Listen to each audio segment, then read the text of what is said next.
everybody. It's David Ault, and I want to welcome you once again to The Gathering. I was reflecting this week on the many years of teaching and what was required with that. And that was a lot of books. I have these bookshelves up in my attic, and some of those books are still very near and dear to me, and I've yet to part with them. But accompanying all of those books are big spiral notebooks and folders filled with curriculum and also all of the research and things that I poured into with regards to giving live lectures as a minister. And so lots of stuff there. And it dawned on me that of all of the cumulative books and research and folders and whatnot, that there is just a few things that still stand out in my memory that came to me over those years in the process of preparing for all of that. You could call them insights or downloads, but one of them still visits me. It still presents itself to me as a guide every single week of my life. And it's this one. The origin of suffering is a mistrust in the divine. Let me say it again. The origin of suffering is a mistrust in the divine. And so you could personalize that and say, the origin of my suffering is a mistrust in the divine.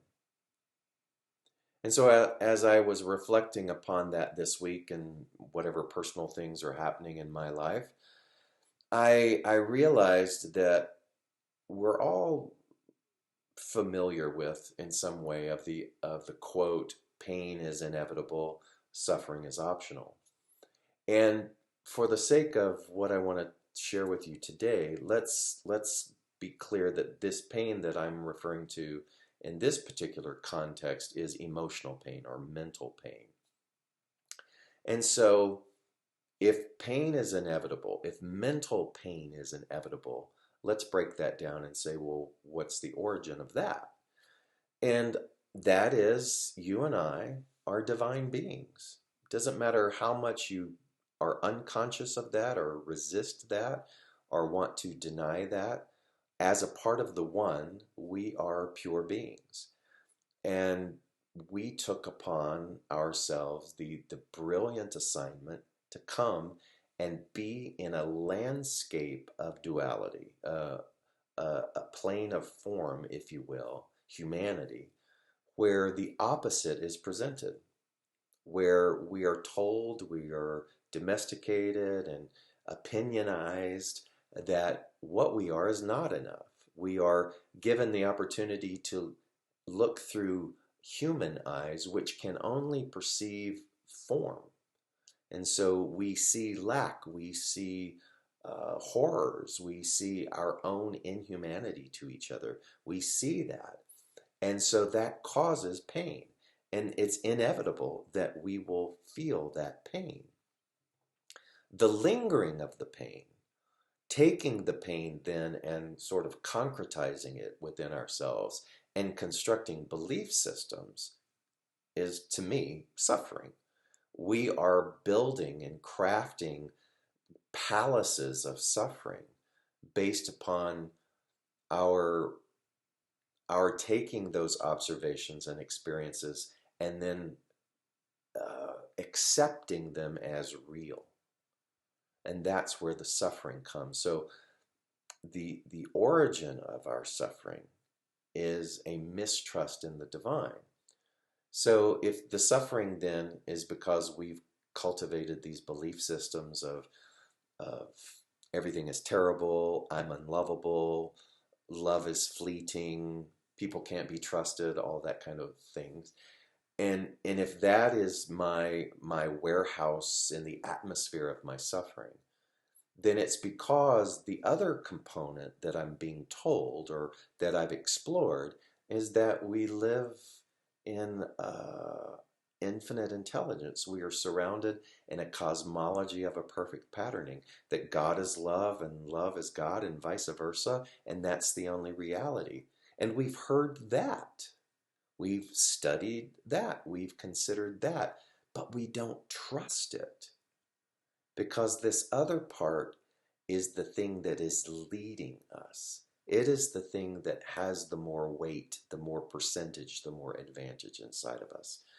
And so, as much as we want to hope that God is love and love is all that there is, even when we want to taste a little bit of it, we don't trust it because this other piece, the illusional piece of the plane of form of being human, is the predominant, the dominant thing that we have our allegiance to. And so, then, if that's the origin of our suffering, is we haven't switched our allegiance, then what do we want to do about that, if anything? Um, is it really true that I know that I will feel the pain, but that the lingering of that pain and cultivating into this sort of diminished immunity of not having the immunity of suffering is our own doing, then is that worth my time and investment? Do I really believe that there's something beyond that suffering? Um, I don't just thinking of all these kind of bundled things that are a part of my own behavior around that. I remember one day on the Camino walking the pilgrimage this past summer with my friend. He does what I do. He's a minister and a teacher, and he was telling me one particular Sunday out of countless Sundays where he just felt like he bombed. Didn't know where the next context was going to come out. Felt like he was just grabbing, and that time stretched on, and he was humiliated when it was all over with. And he wanted to hide out. He didn't want to greet people after that Sunday talk. And this person came up to him and said how meaningful it was for them, how pointed it was for them in something that they were immediately going through. And he told me that that person ended up expanding their involvement, and I think he said they even began to serve on the board. It had this ripple effect that was inexplicable to him because he thought what he did was awful. And I could certainly relate. And we started comparing notes about how we do what we do, and yet every single time when it's done, we wished we had done it better. Every time I make these videos, I I kind of cringe a little bit because I go, oh my God, I should have said it this way. But I'm either running out of time or I'm trying to make my commitment to get it posted. And so in my overthinking, there is a form of suffering there. And that suffering is attached to you're just not getting it right, David. You're just not doing it well enough. You should practice more. You should speak more articulately. All the kind of things that I'm sure you have your own version of. And yet, every week I put these up in spite of that incessant noise. And I think that that's a part of the solution for you and I, is that we don't let the suffering and the accumulation of these beliefs create inertia within us, that we still continue to give our gifts or do what it is that we feel called to do in spite of. So the origin of suffering is a mistrust in the divine, and the way in which we reclaim that trust is by exactly what I just said. You get up and you do it anyway. And you find that in the getting up and doing it anyway, and the doing meaning giving your gift, loving in spite of having your heart broken, um, uh, helping other people even when it feels as though your own source of supply is running low. All of those things are a way of going into the cave of the illusion and coming out the other side. It's that same thing of, God, I was so worried and I did it anyway. And when the thing was done, I go, what was I so worried about? We've all had a little bit of the taste of that, right? So even as I'm talking to you now, I'm having to readjust the screen and going, we should have done that better. So it's kind of incessant, right? Because we're navigating this human experience. It's never going to feel quite enough. And yet the secret to tasting and uncovering the divinity, the divine that never leaves us is by continuing to show up anyway. Feel the fear and do it anyway. Allow your heart to love even though it may not feel safe to do it anyway. Because what happens is we see that the restrictions and the binding and the belief systems, they're all just thoughts. They're all just thoughts that are birthed from being in this dual experience. And the way in which we free ourselves of the duality, or the way in which we allow more of the homecoming of our non-dual nature, is by getting up and doing it anyway. And in the process of that, every once in a while, there's feedback. Just like my friend said, that person came to him and told him that.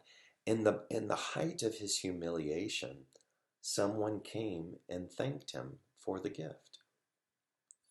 And so that is the part of being human that feels so hard sometimes.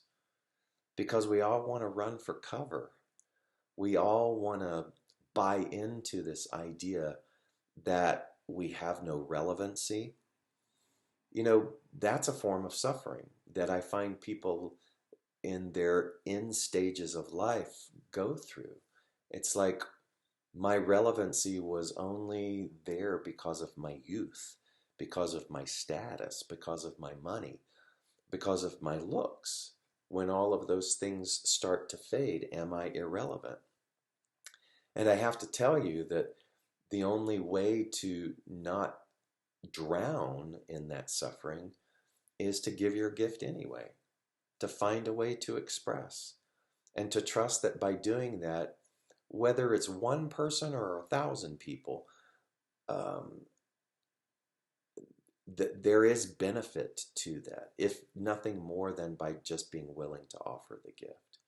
You have to know that by offering your gift, that in and of itself is the gift. That's the enoughness. It's not predicated on the adulation. And so what I want you to know is that it's good to examine what you call your suffering. It's good and helpful and insightful to look at what ways you and I mistrust this inexplicable, pure divine design. Isn't that crazy? I have a mistrust in the divine. I have a mistrust in the divine. I have a mistrust in the inexplicable meticulousness of the cycle of life, even though there's enough evidence to show me that that cycle is true. I have a mistrust in the intelligence that rebuilds a forest after it's burnt down. I have a mistrust in the divine design that creates the cosmology, the solar systems, and the spinning of the planets. I have a mistrust in that because for some reason I think I'm not enough. When I can put it into that context, then I can see just how optional my suffering is. And I want you and I to be more free. I want our relationship with suffering to not be the dominant relationship. I'm not telling you it's going to go away. It's kind of like the uncle or the aunt at the Thanksgiving table that always causes a problem. They're still going to sit at that table. But the attention that I give to that is up to me. The pain of that is still going to be there from time to time. But the amount of attention and loyalty that I give to that is what equates to my suffering. And I'd rather notice it and go, that's a part of being human. And look at the divinity around me. That is my choice. That is your choice. And as we come once again to the end of a human year, a calendar year, again, I want to stress to you the beauty of ritual and how you can begin to turn to your suffering and look at it for what it is rather than continuing to bury it with busyness and projecting it onto other things. Turn to the vulnerable parts of that. Turn to this thing that is the divine, and let yourself be forgiven for mistrusting something so beautiful. Allow its presence and its influence to gain momentum, to gain more of your manifestation and energy because now you've turned to it instead of turning away. These are all of the beautiful gifts of grace. They're there right here and right now. There's nothing that we need do to reclaim that except to reclaim it and allow ourselves to put down over and over again this clinging to the suffering. Open your hands, open your heart, look at yourself in a mirror, and whatever it is that you think that you're not good enough at, do it anyway. Do it anyway. And in the doing of it, become less attached to what you need from the outcome of that. Just do it for the sake of offering a gift, and let that be enough. I hope that this somehow prompts you to begin to explore more and more of what it means to be compassionate towards yourself. I hope that this prompts you more and more to see that you are at choice to how desperately you want to cling to attachments and specifics, and to just allow yourself to be in that, to give your gift, to help eliminate your own suffering by loving yourself more. Practice that. Allow yourself to see and to taste and to know more and more that the divine is all around you, in you, as you. And so it is.